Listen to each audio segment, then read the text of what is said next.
जय गुरु जी संगत जी। गुरु जी के श्री चरणों में कोटि प्रणाम और गुरु जी की प्यारी संगत को भी जय गुरु जी। गुरु जी का सत्संग 11 का शेष भाग जो रह गया था, मैं गुरु जी के चरणों में वही पढ़ने जा रही हूँ।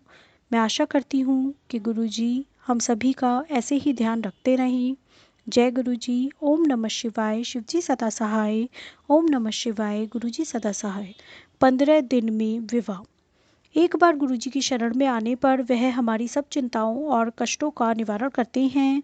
चूँकि हमारा ज्ञान हमारे अनुभवों और वर्तमान परिस्थितियों तक ही सीमित है, हमें स्वयं की आवश्यकताओं को समझने की सामर्थ्य भी सीमित है।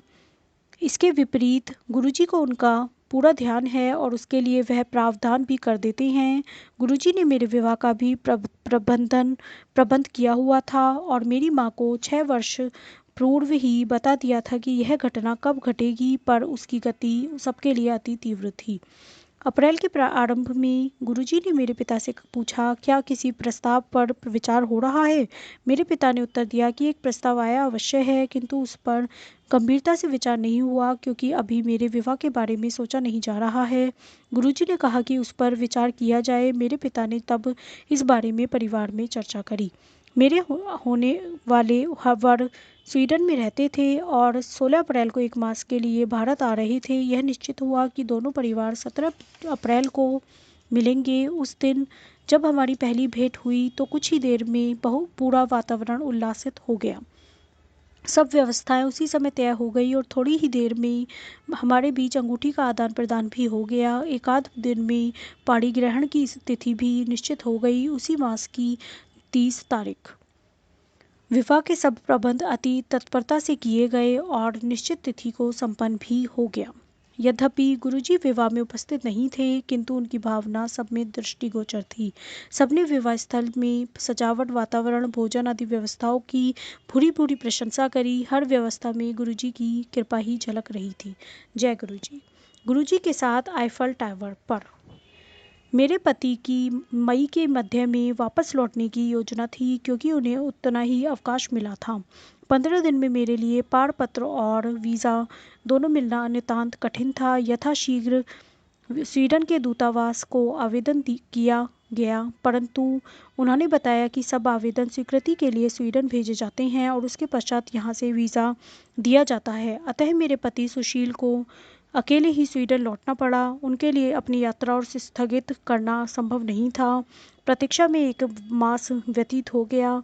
स्वीडन में उन्होंने भी दूतावास में शीघ्रता करने के लिए निवेदन किया। जून के आरंभ में ऐसा लगा कि वीज़ा 1 सप्ताह में मिल जाएगा। मेरी यात्रा के टिकट 16 जून के लिए ले लिए गए और उल्टी गिनती प्रारंभ हो गई।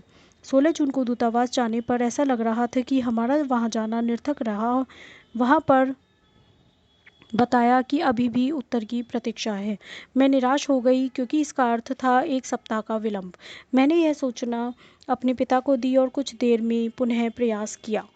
वहाँ के अधिकारी ने जब मुझे मेरा वीज़ा दिया तो अति अचंभा हुआ। प्रसन्न होकर मैंने यह सूचना अपने पिता को दी। आश्चर्य की बात थी कि उन्हें कोई अचरज नहीं हुआ। बाद में मेरे पिता ने मुझे बताया कि गुरुजी ने मेरी सूचना आने से 15-20 मिनट पहले ही उन्हें वीज़ा मिलने की बात से अवगत करा दिया था। मैं समझ गई कि उस दिन गुरुजी के हस्तक्षेप के बिना वीज़ा मिलना असंभव था। जय गुरुजी। गुरुजी वास्तव में असीमित प्रेम के स्तोत्र हैं और उनमें विलक्षण प्रतिभाएं हैं। उन्हें कोई भौतिक अवरोध रोक नहीं सकते। वह त्रिकालदर्शी हैं और अपने अनुयायियों की पुकार पर सब सीमाएं पार कर सकते हैं। स्वीडन से 1 सप्ताहांत हमने पेरिस में बिताने का निर्णय लिया। वहाँ पर जब मैं आईफल टावर की पहली मंजिल पर थी, मुझे अचानक गुरुजी की सुगंध का आभास हुआ। फ़ोन पर मेरे पिता के साथ हुई अगली वार्ता में उन्होंने बताया कि गुरुजी मेरे बारे में पूछ रहे थे। उन्होंने इस वार्तालाप की तिथि और समय भी बताया। थोड़ी गणना करने पर पता लगा कि जब उन्होंने मेरे पिता से मेरे बारे में पूछा था, उस समय मैं आईफल टावर की पहली मंजिल पर ही थी। गुरुजी के साथ मेरे अनुभवों का वर्णन एक गूंगी महिला द्वारा मिठास के वर्णन सदृश है।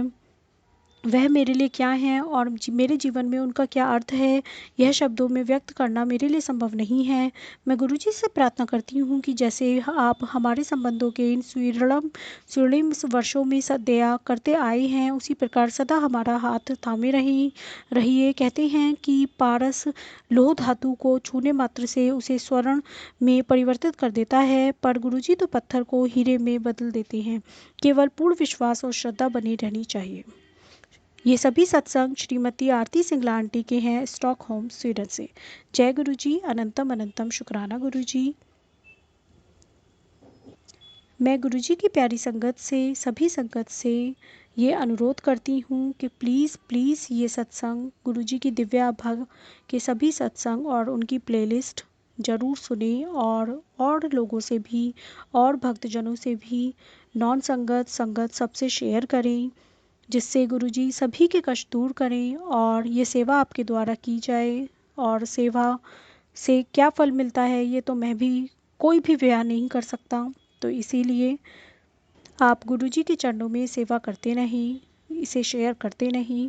जय गुरुजी, अनंतम अनंतम अनंतम शुक्राना गुरुजी।